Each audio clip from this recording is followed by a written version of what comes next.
Kitchen சார்பா எல்லாருக்கும் வணக்கம். நம்ம ஆன்லைன்ல கோர்ஸ் கொண்டு போயிட்டு இருக்கோம், கிளாஸ் எடுத்துட்டு இருக்கோம். அதே மாதிரி ப்ராக்டிக்கலும் நம்ம பண்ணி காட்டுறோம்.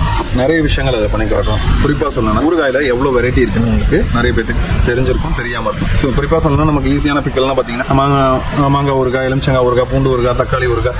ஸோ இந்த மாதிரி இதுதான் தெரியும், நார்த்தங்காய் ஊறுகாய் இதுதான் தெரியும். ஆனா நம்ம இதுல பாத்தீங்கன்னா சிக்கன்ல ஊறுகாய் பண்றோம், அதே மாதிரி பைனாப்பிள்ல ஊறுகாய் பண்றோம், அதே மாதிரி இன்னும் நிறைய இதுல பண்ணலாம். ஃபிஷ்ல பண்ணலாம், பிரான் இறால்ல பண்ணலாம். இந்த மாதிரி மோர் தென் 10 வெரைட்டிஸ் மேல இருக்கும். ஸோ இதெல்லாம் நாங்கள் சொல்லிக் கொடுத்துட்டு இருக்கோம் ஆன்லைன் கிளாஸ்ல. ஸோ இது மாதிரி நீங்க நிறைய இன்னும் கத்துக்கணும், நிறைய புது புது டிஷ் கத்துக்கணும், எப்படி பண்ணணும் அப்படின்றத நாங்கள் உங்களுக்கு ப்ராக்டிக்கலா செஞ்சு காட்டுறோம். லைவா இது எதையும் கட் பண்ணாம A to Z நாங்கள் அந்த இடத்துல உங்களுக்கு எல்லாமே சொல்லி தரோம். உங்க டவுட்ஸை கிளியர் பண்ணி தரோம். ஸோ உங்களுக்கு கண்டிப்பா கோர்ஸ்ல சேரணும்னு விருப்பம் இருக்கு, இந்த மாதிரி நிறைய புது புது ரெசிபி கத்துக்கணும்னா எங்களோட ஆன்லைன் கோர்ஸ்ல ஜாயின் பண்ணுங்க. கண்டிப்பா நீங்க புது புது விஷயங்கள் நிறைய கத்துக்கலாம். நீங்க அதே மாதிரி பிசினஸும் பெரிய அளவுக்கு எடுத்து போற அளவுக்கு நாங்க உங்களுக்கு கைட் பண்றோம். கண்டிப்பா ஆன்லைன் கோர்ஸ்ல ஜாயின் பண்ணுங்க. தேங்க்யூ. கிச்சன் சார்பா எல்லாருக்கும் வணக்கம். நம்ம ஆன்லைன்ல